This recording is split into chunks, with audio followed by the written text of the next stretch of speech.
Good afternoon, Mr. Benner. We are G4 Consulting. First of all, we will give a short, detailed introduction to our consulting project. Secondly, we will have a closer look at the business analytics methodology. In the main part of our presentation, we are going to answer the 6 research questions given by your company FW3.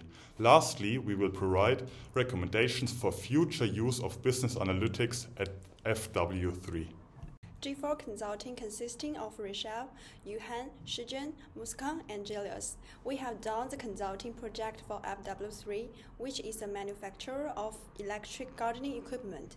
The main task of our project is to investigate the sales of the newly introduced electric mower and hedge clipper set named Freedom in the local districts in England, based on a pilot data of 72 districts, and further review the business model. To analyze the business of FW3, we used the business analytics methodology approach, which is divided into 4 steps. The first step is the problem situation structuring, which is done with the help of the rich picture tool.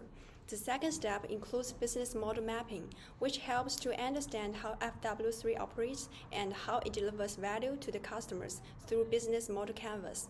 The third step, business analytics leverage, will be discussed later in the research question 6. Likewise, the fourth step, which is analytics implementation, is used to analyze the given pilot data to find the best solution of the FW3. In this slide, you can see our rich picture, which we have drawn for FW3 to understand their problem. Rich picture serves as a valuable tool for analysis, communication, and problem solving. It helps stakeholders gain insights, uncover hidden patterns, and foster collaborative decision-making in complex situations.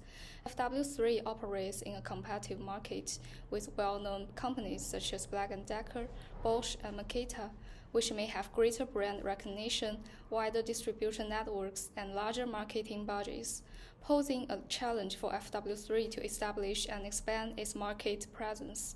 However, they have adopted a differentiation strategy with their Freedom products, specially designed for the elderly people. Their excellent customer support has helped them to establish stronger customer relationships. The second step of the business analytics methodology illustrates the business model canvas. The canvas is divided into 9 sections, each representing a different component of the business model. The model includes the example of the Freedom products.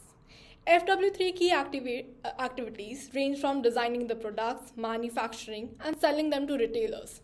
Their key partners help produce their products abroad, and retailers such as B&Q and Wix sell their products. These are their only sales channels at the moment. Their key resources consist of manufacturing factory in Birmingham, the design team in UK and Germany, and also their well-reputed brand image. Their main expenditure includes manufacturing and design cost. However, sales team expense also add to their total cost. Similarly, FW3 has a strong value proposition besides its strong brand image. They have a well-defined customer segment and a strong customer service hotline. For example, Freedom is a product that is specially designed for elderly people. This product is easy to use, easy to store, and is 25% lighter than the other products. As of now, FW3 generate their revenue through the sales of their electrical equipment through retailers. In the following slides, we will now take a closer look at research questions given by FW3. Every research question has been answered by creating a hypothesis, testing, and validating them. The first question asks us the main geodemographic variable driving sales within a district. For this, we have developed a regression model using scatter plot between total population and annual sales of 72 districts. The first hypothesis would be higher total population leads to higher sales. As we can see, there is a positive and linear relationship between total population and sales with R-squared value of 0.78.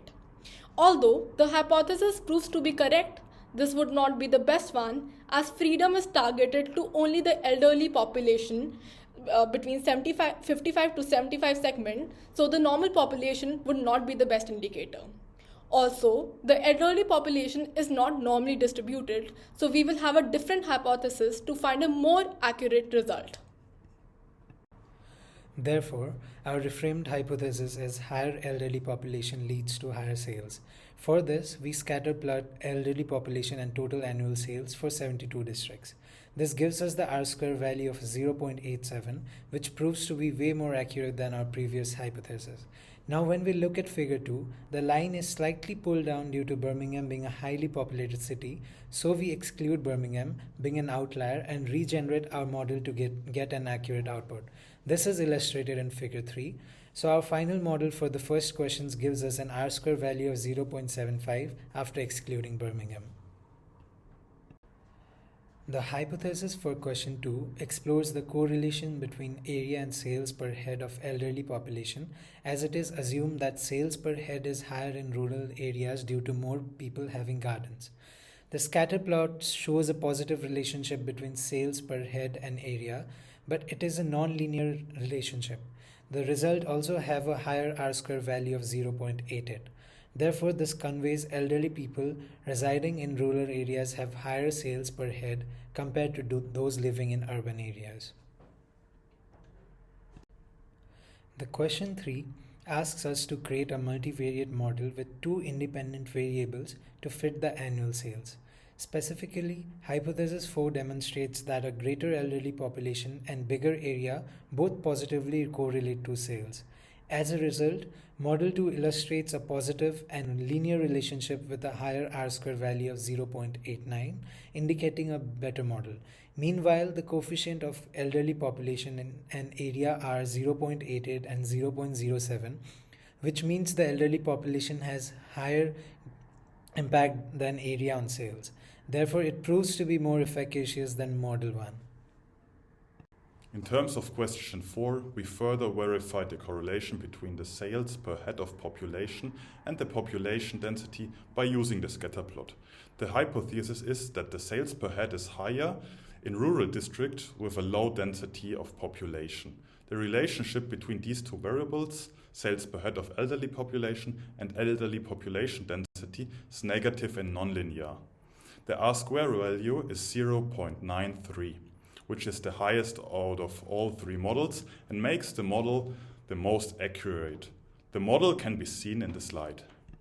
Mr. Benner, we C4 Consulting would suggest FW3 to use the Model 2 to predict the annual sales for the remaining 278 districts for freedom in England.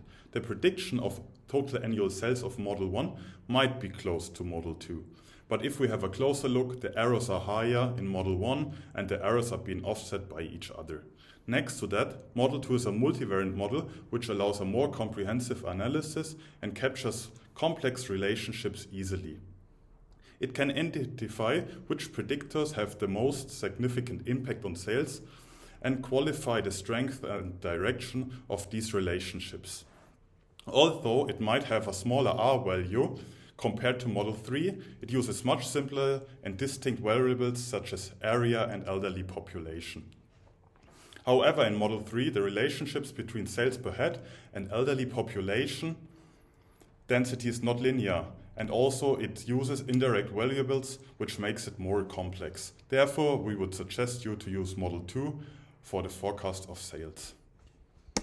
As mentioned in the beginning, we will now come back to the business analytics leverage. Here we will give a short review of the business model and suggest further uses of analytics for FW3 to improve their business model in the future.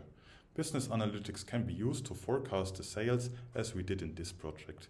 As Freedom product is only focused on elderly people, FW3 can use analytics to identify different customer segments and build products and services which cater to those customer segments. Next to that, it will also help FW3 to find new pricing strategies. Furthermore, it can help to optimize the supply chain by analyzing the operations. After the launch of Freedom product in 350 districts, FW3 can use analytics to evaluate customer feedback and identify opportunities to improve freedom and innovate other customized products. As FW3 is only selling through retailers at the moment, it can use analytics to analyze online shopping behavior and establish a reliable website to enhance future revenue streams. Thank you. We are confident that our project will help FW3 for the future and hope working together in future projects.